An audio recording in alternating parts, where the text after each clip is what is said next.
Bendiciones. Vamos a iniciar nuestro episodio número 19, donde vamos a ver detalles acerca de lo que es el Evangelio. Una pregunta que tenemos aquí en nuestro pizarrón. Y vamos iniciando con un párrafo que tenemos aquí a la disposición inmediatamente. Si usted tiene su Biblia, sáquela, y si no, solamente observe.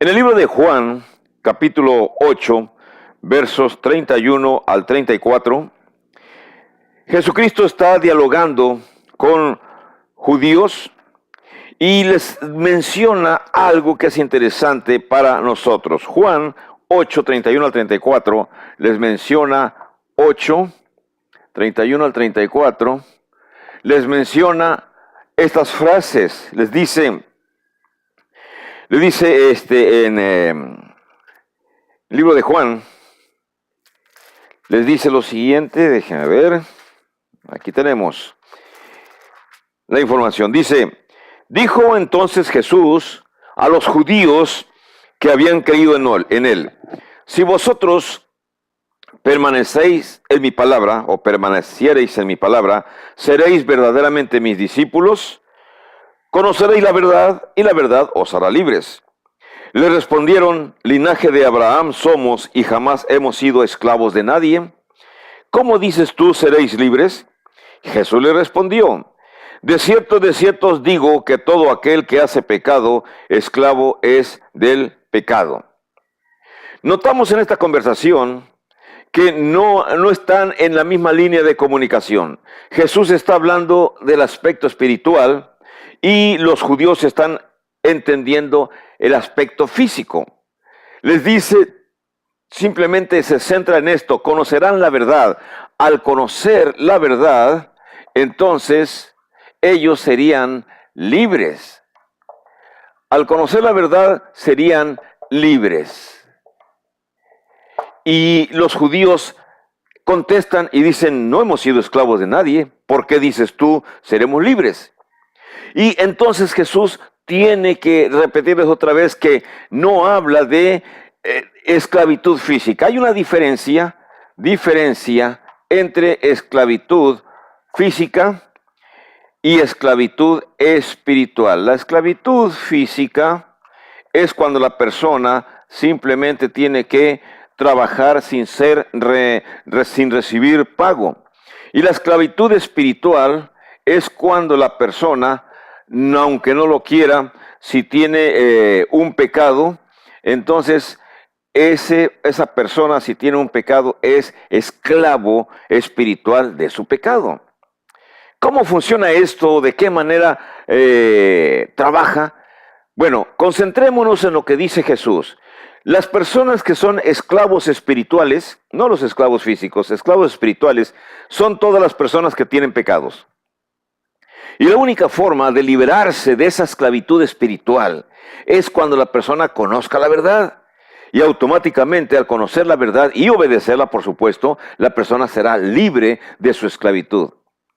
Pero la escritura en este párrafo no nos informa más acerca de esa esclavitud espiritual. Por lo tanto, tenemos que seguir escarbando en nuestra Biblia para poder entender completamente qué es esa verdad que Jesús está hablando y que necesitan conocer para poder ser libres. En Primera de Juan, capítulo 3, verso 4, Primera de Juan, capítulo 3, verso 4, nuevamente Jesús, usando a Juan como el intermediario, le menciona, o Juan menciona a sus receptores, a los que reciben la carta primera de Juan, capítulo 3, verso 4, les menciona lo siguiente. Dice, todo aquel que comete pecado, infringe también la ley, pues el pecado es infracción de la ley. Usted y yo, en alguna ocasión, nos hemos visto envueltos en asuntos de tránsito. Sabemos entonces que pecado es infracción. Pecado es infracción o infringir la ley.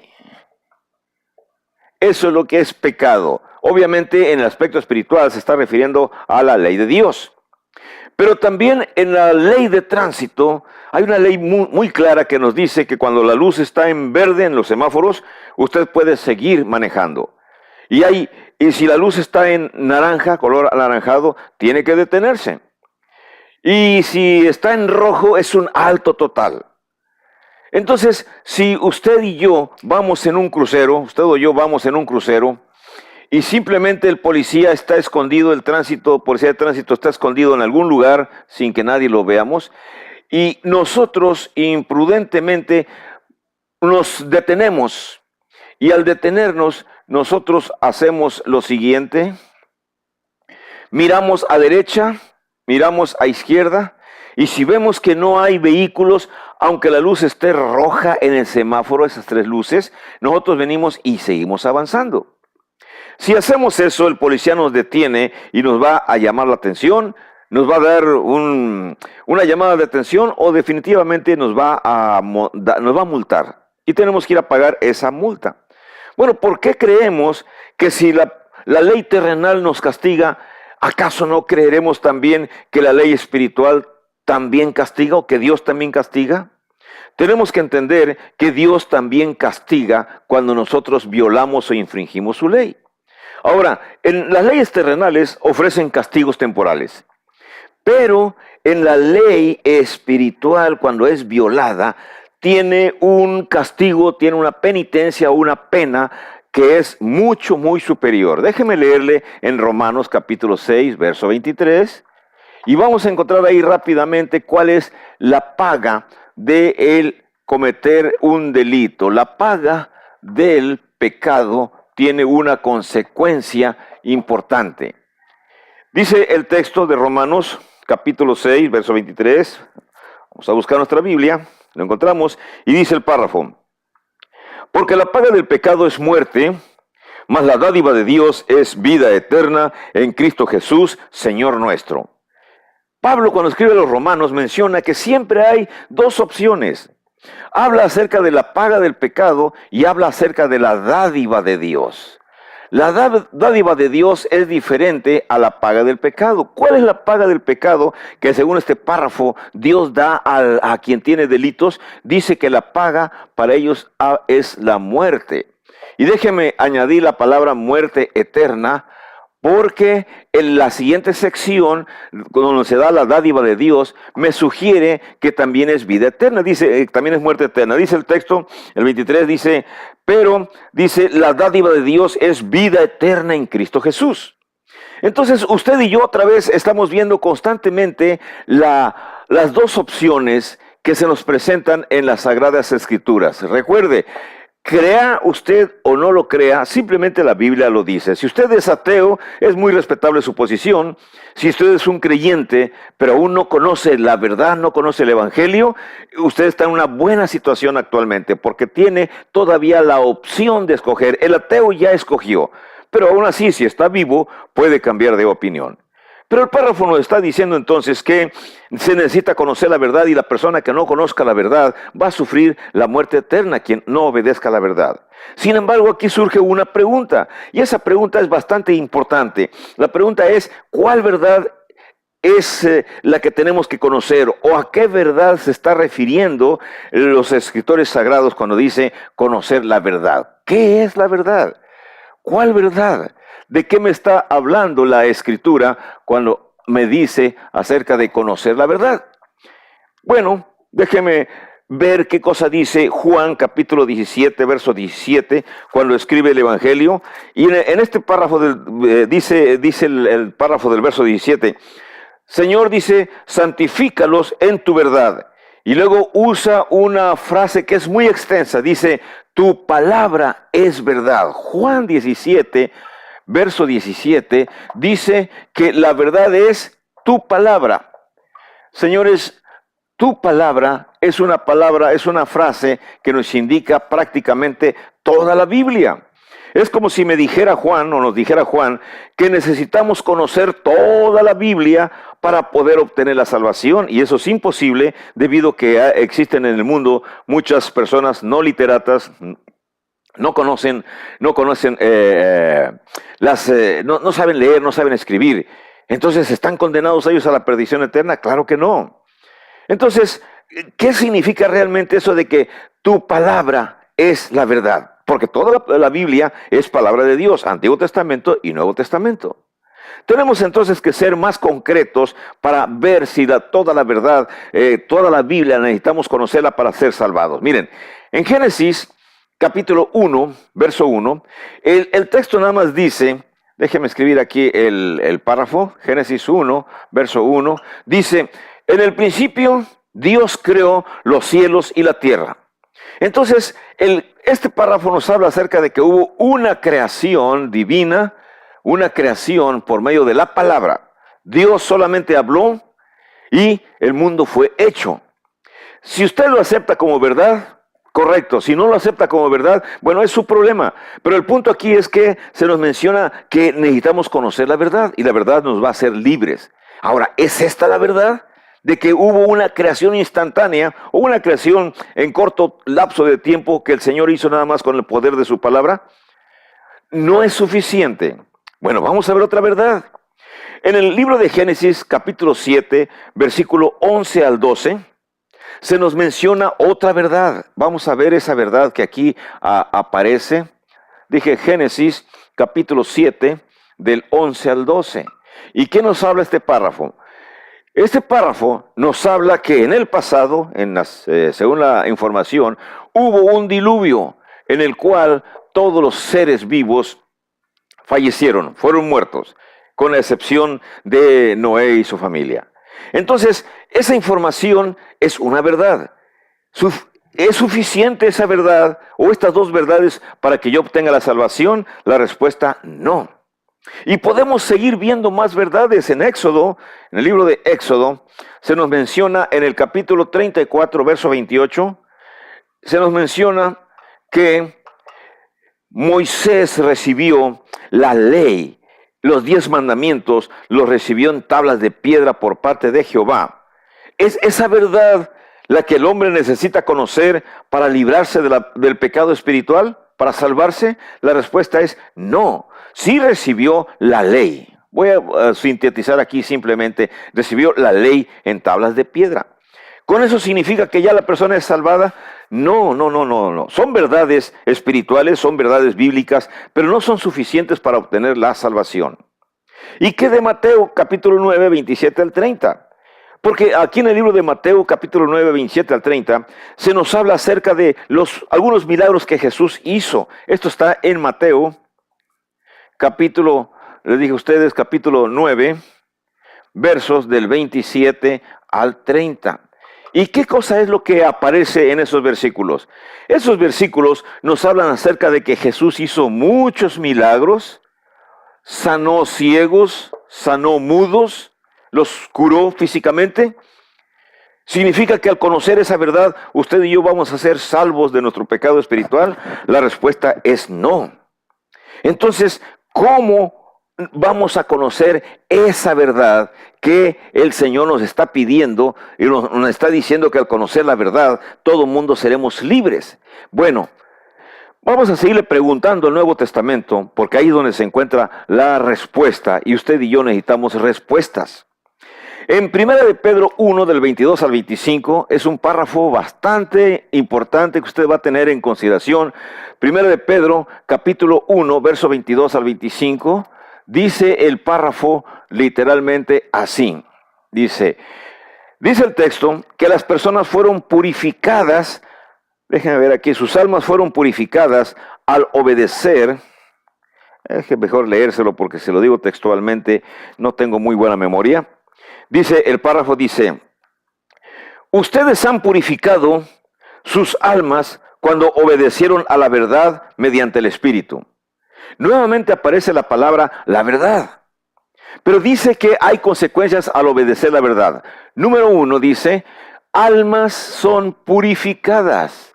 Cuando una persona obedece a la verdad, que todavía no sabemos cuál es, sus almas son purificadas, son limpiadas. Así como cuando filtramos el agua, o la purificamos con cloro o la hervimos y las bacterias nocivas desaparecen, bueno, así lo mismo pasa con nuestra alma. Cuando nosotros obedecemos la verdad, entonces nuestras manchas, nuestros pecados son quitados, son eliminados.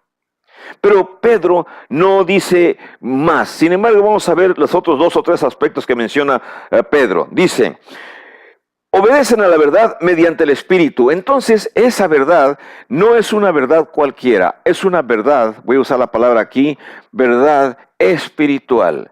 Y como es una verdad espiritual, entonces nos vamos a otro nivel. No es una verdad cualquiera, no es una verdad sencilla, es una verdad que es espiritual. Y mira, vamos a mirar qué tan difícil es obedecer esa verdad. ¿Qué más sucede? Bueno, dice que cuando las personas obedecen esa verdad espiritual y su alma es purificada, algo pasa en su interior, porque automáticamente dice el texto, eso que sucede, la persona se vuelve más fraterno, más amigo o hermano de sus hermanos, se vuelve una persona que ama de todo corazón a sus semejantes, se vuelve una persona que su corazón se purifica, se convierte en alguien más limpio. ¿Limpio de qué? Pues estamos hablando de los pecados, que es lo que nos ata, lo que nos puede mandar a la perdición. Pero cuando una persona obedece la verdad, entonces su alma es limpiada. ¿Cuál verdad dirá usted? Vamos a mirar otro párrafo más que tengo aquí a mi disposición, que es la que se encuentra en los siguientes versículos. Dice el versículo 23. Dice, siendo renacidos no de simiente corruptible, sino de incorruptible, por la palabra de Dios que vive y permanece para siempre. Entonces, aquí Pedro utiliza una frase que suena importante, imposible, dice, las personas son renacidas. ¿Cómo puede una persona renacer? Usted y yo sabemos el concepto de renacer. Se me cae el frijol, se me cae el maíz en un terreno húmedo, oscuro o con poca luz, y después de 1 semana o 2 semanas yo veo que están naciendo plantas. Como no tienen profundidad sus raíces, nada más les llamamos plantas renacidas. Pero el concepto de renacer significa literalmente morir y volver a nacer. Bueno, ¿por qué me dice ese concepto de que las personas son renacidas? Y luego menciona la frase, dice, no de simiente corruptible. Cuando usted y yo nacemos, nosotros nacemos o nacimos de simiente que sí es corruptible. Nacimos de un espermatozoide y nacimos de un óvulo que se unieron. Y de ahí nosotros mismos nos fuimos reproduciendo en el vientre materno, nos fuimos multiplicando, nuestras células, 2 células originales se fueron multiplicando ya unidas hasta llegar a formar el ser humano, nosotros en el vientre de mamá, y llegamos al momento de nacer. Entonces me está diciendo prácticamente que yo tengo que morir y después volver a nacer, porque es lo que significa la palabra renacer, volver a nacer.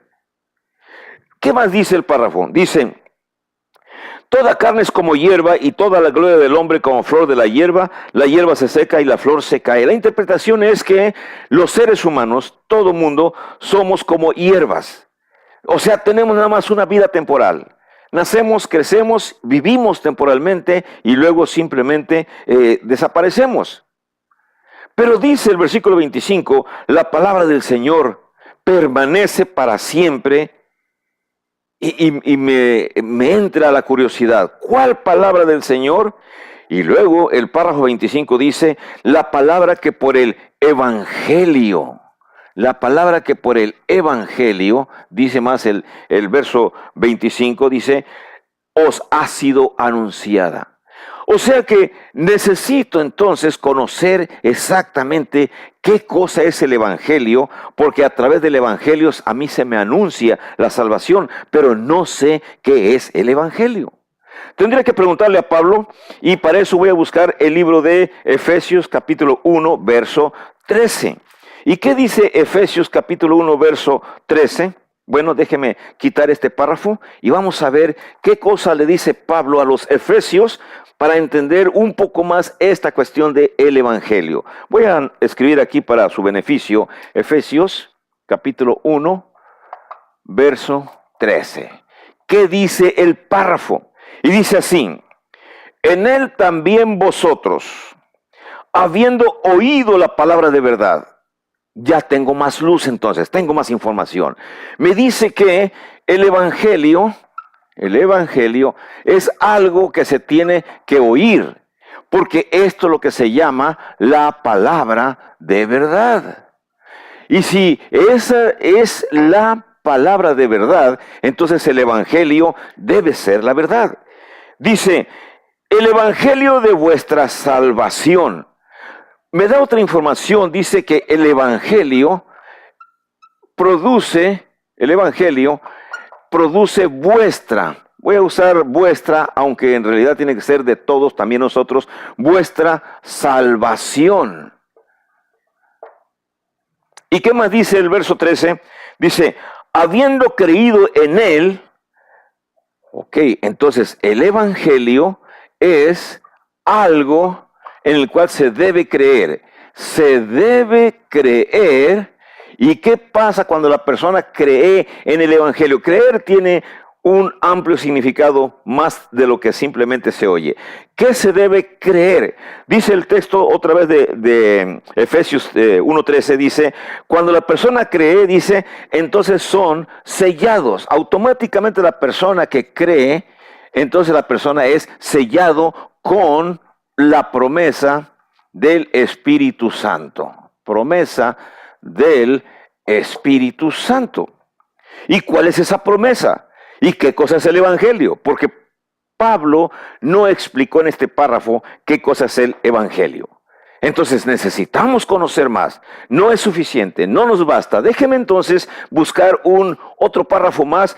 Pablo es quien nos va a dar la información. Yo ya lo sé, pero tengo que explicárselos a ustedes poco a poco, porque no es bueno darles el pastel completo, porque nos va a hacer daño. La información tiene que irse conociendo poco a poco para disfrutarla, para saborearla. En Romanos capítulo 1, verso 16, Pablo escribe ahora a los Romanos, capítulo 1, verso 16. ¿Qué cosa es lo que le dice Pablo en Romanos, capítulo 1, verso 16 a los cristianos que están en Roma? Bueno, vamos a mirar qué cosa es lo que le dice. Busque usted el libro de Romanos después de Hechos, y en el verso 16 dice así, no me avergüenzo del evangelio, porque es poder de Dios para salvar a todo aquel que cree, al judío primeramente y también al griego. No es mucha la información, pero ya voy teniendo más luz y más entendimiento. Evangelio es poder de Dios. ¿Y qué produce ese poder de Dios? Dice el texto, produce salvación para toda la humanidad. Oh, no, aquí Pablo hace una diferenciación entre el que cree y no cree. Dice, para salvación a todo aquel que cree. Ahora sí, ¿usted es una persona que cree? No lo sé. Eso usted lo va a demostrar después. Pero por lo pronto, la frase poder de Dios es muy grande, muy amplia. ¿Cuál es el poder que tiene, por ejemplo, el poder que tiene Estados Unidos para sofocar vamos a decir, una insurrección o para luchar en una guerra contra otro país? El poder de Estados Unidos son sus aviones, su armada, sus barcos, sus submarinos, sus soldados de tierra, su tecnología, sus misiles. Ese es el poder que tiene Estados Unidos. Dios no tiene un poder de esa naturaleza. El poder de Dios es diferente, es espiritual. Pablo nada más dice que el evangelio es el poder de Dios. ¿Y qué produce ese poder? Bueno, dígame, ¿qué produce el poder de Estados Unidos cuando lucha contra otro país que es más débil en armas? Lo que produce es que Estados Unidos vence y aquel país que tiene menos armas pierde. Entonces lo mismo pasa aquí. Si el poder de Dios es el evangelio, el poder de Dios nos puede salvar. Solamente las personas que creen.